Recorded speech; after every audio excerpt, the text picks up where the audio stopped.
आई को कब बोला जाता है अ। पिछली क्लास में मैंने आई के उच्चारणों पर बात की थी और यह बताया था कि आई जब दो कॉन्सोनेंट के बीच में होता है तो उसका उच्चारण होता है छोटी ई, जैसे SIT सिट, PIN पिन। लेकिन ऐसा हमेशा नहीं होता, खासकर जब आई के बाद आर होता है, जैसे SIR सिर नहीं होता, सर होता है। तो आज हम यही जानेंगे कि आई के बाद जब आर हो तो आई का उच्चारण क्या होता है। इसके दो नियम हैं। पहला नियम, आई जब दो कॉन्सोनेंट के बीच में हो लेकिन अगला कॉन्सोनेंट आर हो तो आई का उच्चारण ई न होके अ होता है। सर का उदाहरण मैंने दिया, अब कुछ और भी उदाहरण देख लेते हैं। जैसे BIRD bird, CIRCLE circle, FIRST first, GIRL girl.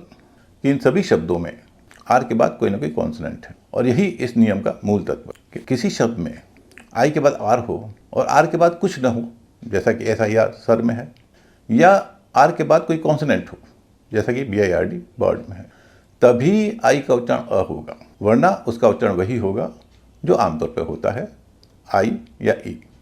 आइए कुछ शब्द देख लेते हैं जिसमें आई शब्द के बीच में है, उसके बाद आर है, आर के बाद कोई वावल है, SPIRAL।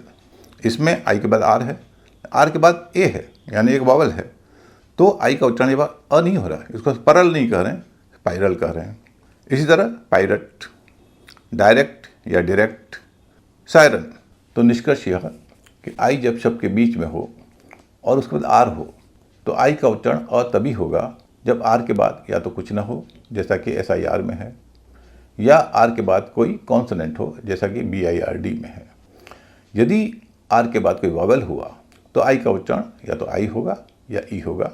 सिर्फ एक स्थिति को छोड़, वह यह कि जब शब्द में आई हो, आई के बाद आर हो, आर के बाद ई हो और यह ई शब्द के अंत में आता हो, तब आई का उच्चारण होता है आई अ, यानी आई के बाद एक अ लग जाता है।